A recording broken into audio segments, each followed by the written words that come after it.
កជើងយើងធ្លាប់ដើរកាត់ចាប់កង់កាបអាត់យកដឹងបងអាកាយស្រែក្បែរគោកស្គរគោកកប់ស្នាក្ដីដើម្បីយកត្រីធ្វើម្ហូបអាហា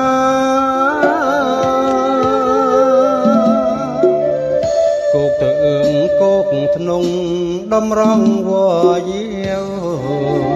ស្រែស្រូវទាំងបាបានប្រមូលផល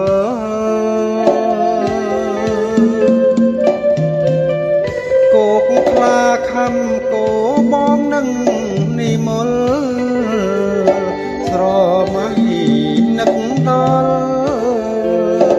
ហូបបាយជុំគ្នា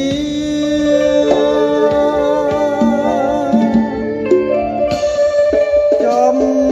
ការតាស៊ីមមានស្វាយមួយដើម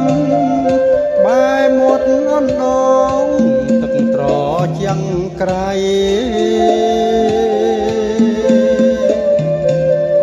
គោកខ្មោចស្ងាត់ឆឹងគ្មានសមលេងរៃបងប្អូនប្រុសស្រីស្គាល់ច្បាស់គ្រប់គ្នា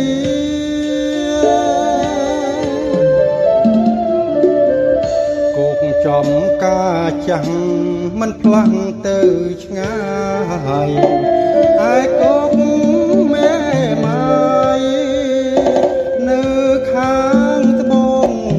ភូមិគោកក្រឡាញ់គោកយាយានខ្ញុំបានរកឃ្មុំ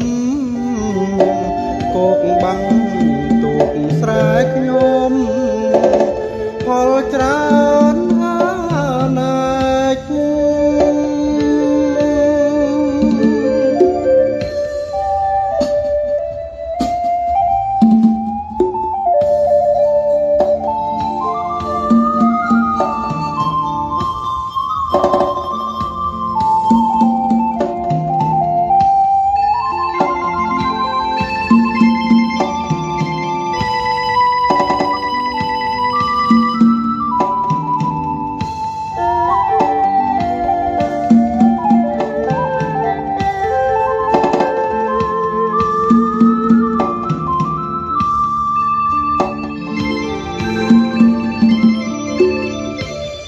ចំការតាស៊ីមមានស្វាយមួយដើមបែរមាត់អណ្ដងទឹកត្រជាងក្រៃ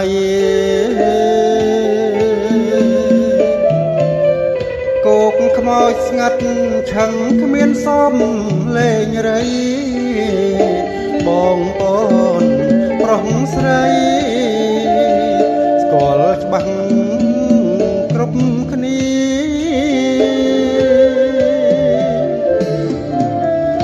គោកចំការចាំង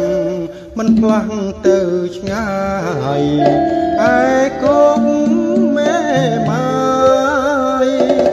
នៅខាងត្បូងភូមិ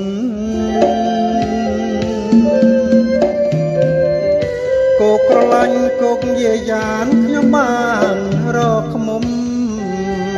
គោកបាក់ទូកស្រែខ្ញុំផលច្រើន